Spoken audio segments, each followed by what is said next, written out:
future perfect tense අනාගතයේ සම්පූර්ණ වේ යයි සිතන ක්‍රියා.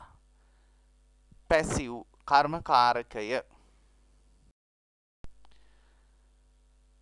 අනාගතයේ පරිපූර්ණ වේ යයි සිතන ක්‍රියා කියන අවස්ථාවෙන් වාක්‍ය කර්මකාරකයෙන් නිර්මාණය කිරීමේදී කර්මපදයට පසු ඒක වචන කර්මපදය වුවත් බහුවචන කර්මපදය වුවත් කර්මපදයට පසු will have been භාවිතා කරන එතන been BEEN ඊට පසු භාවිතා කරන ක්‍රියාපද past participle විය යුතුයි.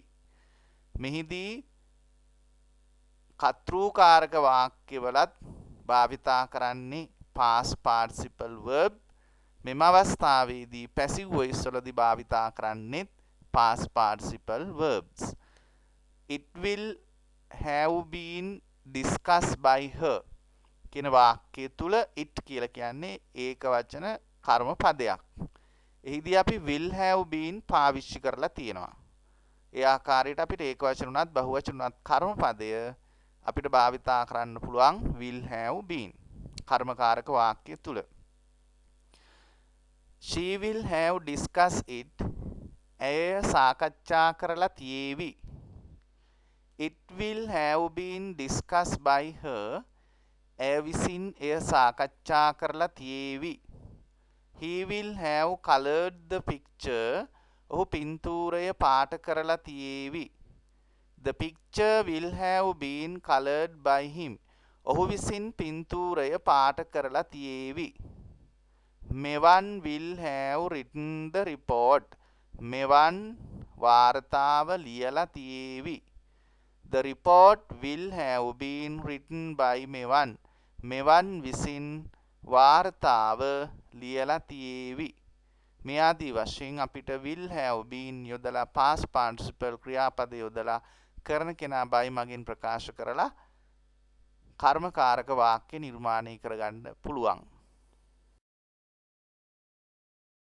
කර්තෘකාරක වාක්‍යවල උදව් නැතිව කර්මකාරකවල සැබෑ භාවිතය වෙන්නේ කර්තෘකාරක වාක්‍ය වලින් තොරව තනිවම කර්මකාරක වාක්‍ය භාවිතා කිරීම. එතකොට අපිට කර්මපදය මුලට අරගෙන will have been භාවිතා කරලා ක්‍රියාපද past participle කරලා භාවිතා කරන්න පුළුවන්. මෙහිදී කර්මපදය ඒක වචන වුවද බහුවචන වුවද කිසිම ගැටලුවක් නැහැ. මෙහිදී අපි සාකච්ඡා කරන්නේ ඒක වචන කර්මපද කිහිපයක්. The meeting will have been cancelled. රැස්වීම අවලංගු කරලා තියේවි. The letter will have been posted. ලිපිය තැපැල් කරලා තියේවි. The road will have been carpeted. මාර්ගය කාපට් කරලා තියේවි. Lunch will have been taken. දිවා ආහාරය ගෙන තියේවි. The computer will have been used. පරිගණකය භාවිතා කරලා තියේවි. අපි බලමු බහුවචන කර්ම පද කිහිපයක් අරගෙන ඒවා භාවිතා වන ආකාරය කර්මකාරක වාක්‍ය හරහා. The studies of the students will have been affected. සිසුන්ගේ අධ්‍යයන කටයුතු වලට බලපෑම් වෙලා තියේවි. The reports will have been sent. වාර්තා යවලා තියේවි. The invitation cards will have been posted. ආරාධනාපත් තැපැල් කරලා තියේවි. People will have been advised. මිනිස්සුන්ට උපදෙස් දීලා තියේවි. මෙහිදී the studies of the students, the reports, the invitation cards, people බහුවචන කර්ම පද ලෙස අපිට යොදන්න පුළුවන්. ඒක වචන උනත් බහුවචන උනත් කිසි ප්‍රශ්නයක් නෑ. මෙහිදී will have been භාවිතා කරන්න පුළුවන්.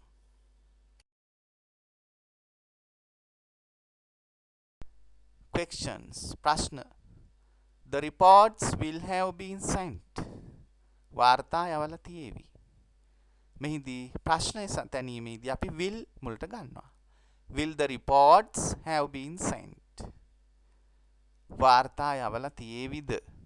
මෙහිදී will පමණයි අපි ඉදිරියට ගෙන තිබෙන්නේ.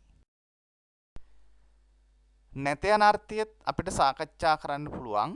will වලට අපි not එකතු කරලා. The reports will not have been sent. වාර්තා යවලා තියෙන එකක් නැහැ. මෙහිදීත් will මුලට ගන්නවා. Will the reports not have been sent? වාර්තා යවලා තියෙන එකක් නැද්ද? එතකොට will පමණයි මුලට ගෙන තිබෙන්නේ වාක්‍ය තුල. මෙහිදී not යෙදීමේදීත් will පදයේ සඳහා තමයි අපි not භාවිතා කරන්නේ. එතකොට will මුලට ගැනීමේදී not තියෙන තැනම තියෙනවා. ඒක වෙනස් වෙන්නේ නැහැ. The reports will not කෙටි කරලා අපිට wants කියන එක පාවිච්චි කරන්න පුළුවන්. The reports won't have been sent. වාර්තා යවලා තියෙන එකක් නැහැ. Won't the reports have been sent? වාර්තා යවලා තියෙන එකක් නැද්ද? එතකොට එතෙන්දී අර will not කියන එක කෙටි කරලා won't කෙලින්ම අපිට පාවිච්චි කරන්නත් පුළුවන්. මේ ආකාරයට කර්මකාරක වාක්‍ය අවස්ථා පිළිබඳව අපිට පුළුල් අවබෝධයක් ලබා ගන්න පුළුවන්. අපි කර්මකාරක වාක්‍ය රටා අපේ 8ක් තියෙනවා.